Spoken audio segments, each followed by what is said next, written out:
இந்தியர்களுக்கு பிரதமர் மோடி ஒரு பெரிய எச்சரிக்கை கொடுத்திருக்கிறார். அடுத்த ஒரு வருடத்திற்கு தங்கம் வாங்குவதை தவிர்க்குங்கள் என்று அவர் கூறியிருப்பது தற்போது மார்க்கெட்டில் பரபரப்பை ஏற்படுத்தியுள்ளது. இதன் பின்னணி என்ன?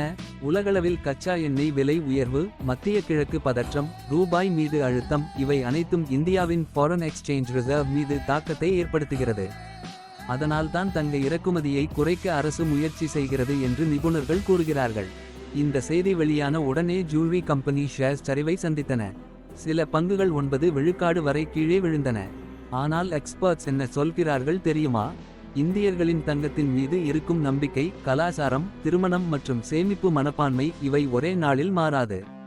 அதனால் ஷார்ட் டேர்ம் பிரஷர் இருக்கலாம். ஆனால் லாங் டெர்ம் கோல்ட் டிமாண்ட் முழுவதும் கிராஷ் ஆகும் வாய்ப்பு குறைவு என்று அனலிஸ்ட்ஸ் கூறுகிறார்கள். இதே நேரத்தில் டைட்டன், கல்யாண் ஜுவல்லர்ஸ் போன்ற பெரிய நிறுவனங்கள் இன்னும் ஸ்ட்ராங் ஏர்னிங்ஸ் காட்டி வருகின்றன. அதனால் இது தங்கத்தின் முடிவு அல்ல, ஆனால் இந்திய பொருளாதார அழுத்தத்தின் ஒரு பெரிய சிக்னல் என்று மார்க்கெட் பார்க்கிறது.